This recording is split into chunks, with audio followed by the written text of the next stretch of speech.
Luar biasa, Bapak Ibu guru, Bapak Ibu dosen, para peserta didik, komunitas Ratulisa di seluruh Indonesia. Ini bagian yang tak terpisahkan di sela-sela aktivitas kita di era pandemi ini tetap menjadi bagian semangat kita. Assalamualaikum warahmatullahi wabarakatuh.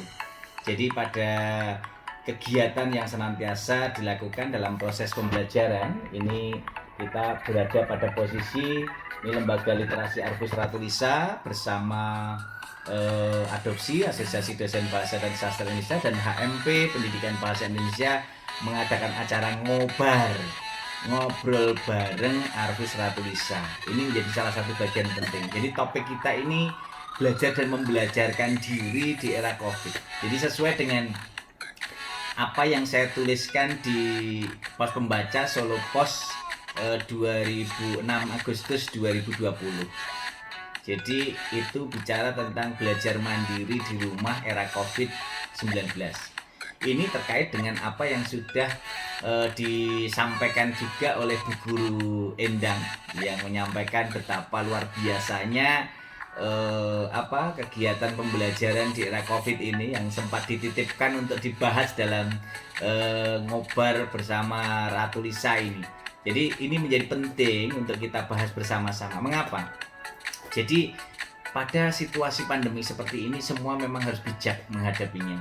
Dalam kondisi tertentu kita senantiasa berpikir bahwa dulu pengennya di sekolah itu kan libur di rumah gitu ya. Jadi murid-murid pengennya di rumah, tapi sekarang terbalik loh. Ini teman-teman di rumah itu sudah mengalami titik jenuh juga. Lalu guru-gurunya ngajar dengan daring pun juga sudah mulai merasa jenuh juga. Jadi memang dibutuhkan sebuah inovasi.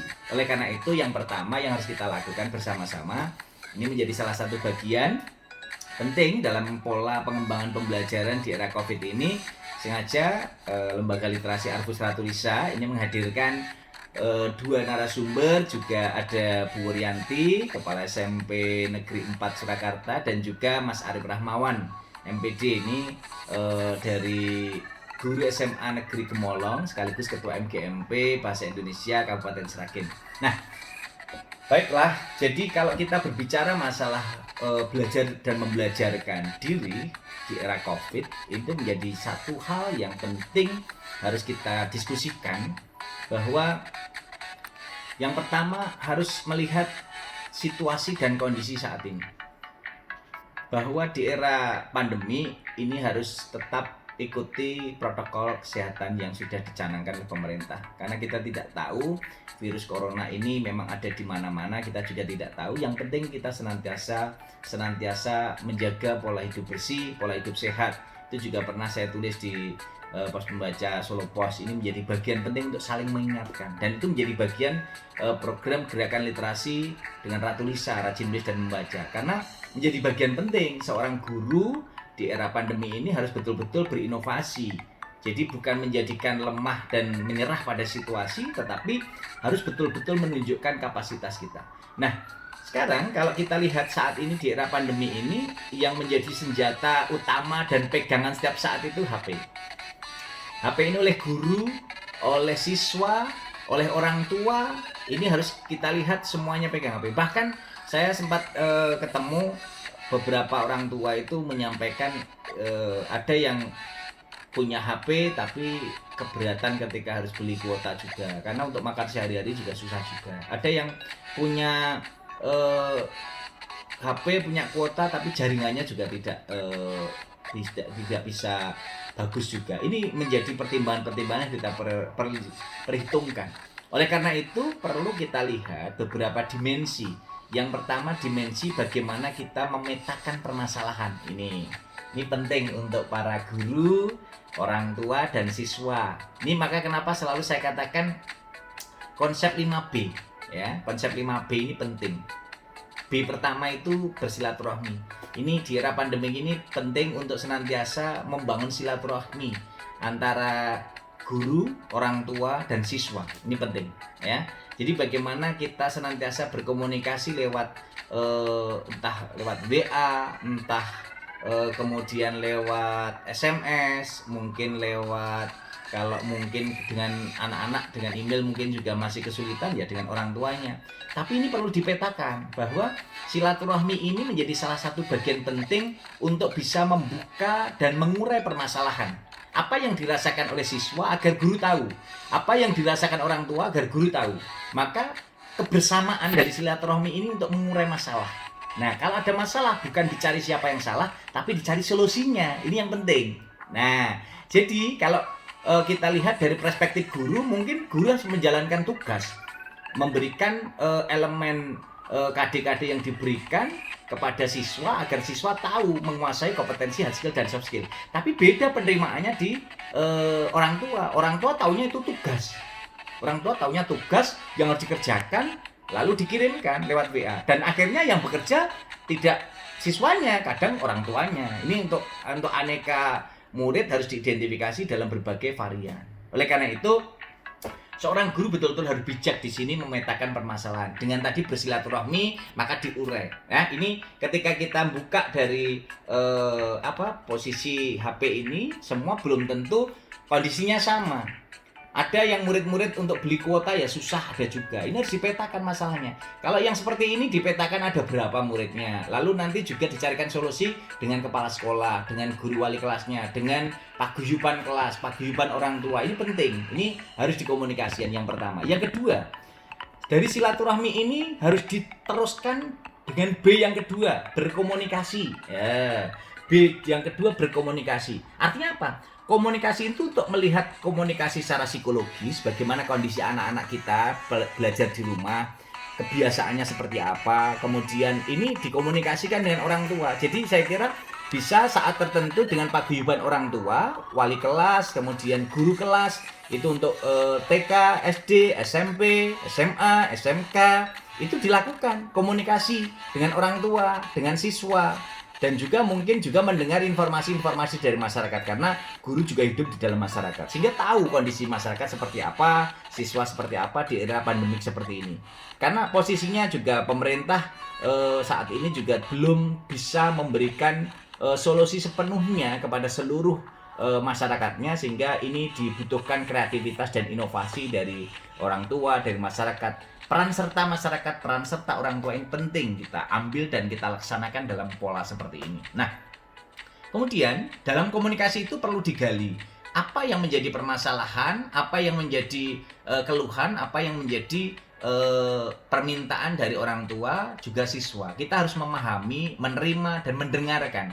Jadi tidak harus selalu didengarkan, tapi kita mendengarkan juga keluh kesah dari orang tua dan murid-murid kita. Kadang mungkin ada yang berkeluh kesah banyak tugas dan sebagainya. Bahkan saya lihat guru pun juga posisinya ini menjadi salah satu bagian penting untuk mengomunikasikan. Saya lihat mungkin guru juga bekerja tidak hanya pagi, siang. Saya lihat di daring ini mungkin juga sampai malam. Ini keluh kesah yang saya lihat di medsos dan juga diskusi-diskusi itu sering saya temukan seperti itu di beberapa seminar daring yang saya ikuti. Ternyata keluh kesah dirasakan guru seperti itu.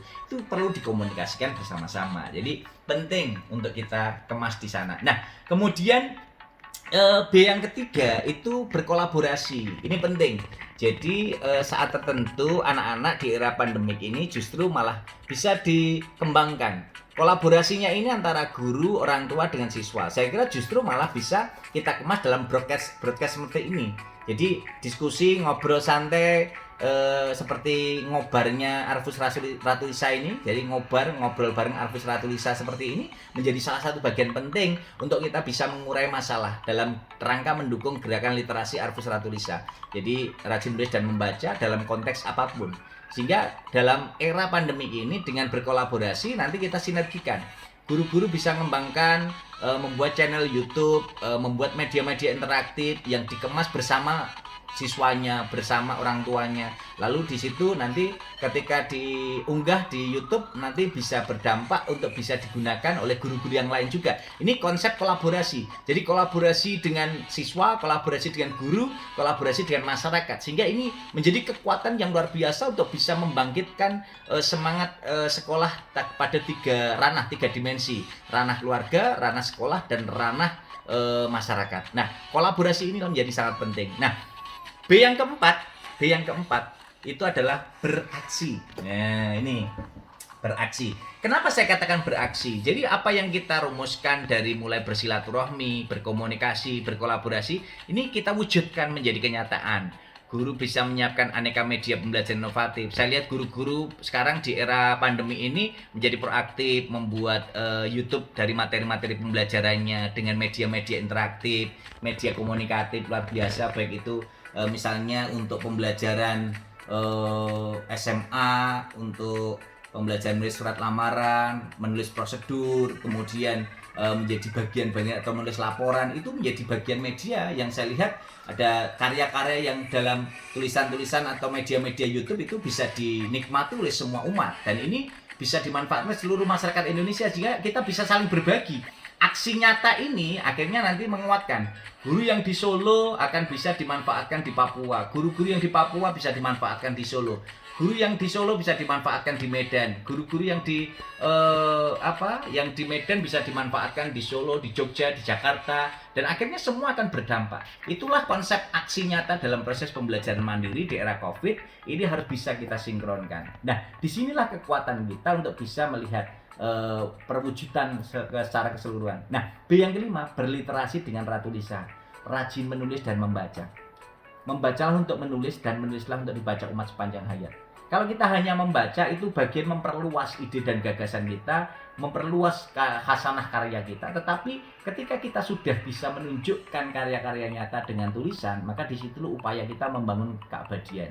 Jadi kalau kita sudah merealisasikan ide-ide tadi, entah dalam tulisannya itu bisa kita kemas dalam tulisan yang nanti dimuat di media cetak, kemudian tulisan karya-karya siswa itu dikemas menjadi sebuah karya kumpulan yang diunggah di YouTube, itu akhirnya menjadi kebanggaan. Itu ribet dari karya-karya siswa yang diakomodir oleh gurunya. Lah, disinilah kekuatan kita untuk bisa mengintegrasikan semua komponen dengan 5B ini. Pembelajaran di era COVID ini memang membutuhkan strategi, membutuhkan inovasi. Dan inovasi-inovasi ini harus dilakukan oleh guru-guru Indonesia yang keren, hebat, luar biasa. Jadi guru-guru yang betul-betul kreatif, inovatif di seluruh Indonesia.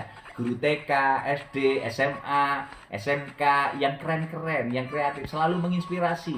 Dan ini menjadi bagian penting bagaimana kita mengupayakan upaya kita agar kita betul-betul menjadi sinergis untuk senantiasa membangun kolaborasi dengan semua aspek, semua lini.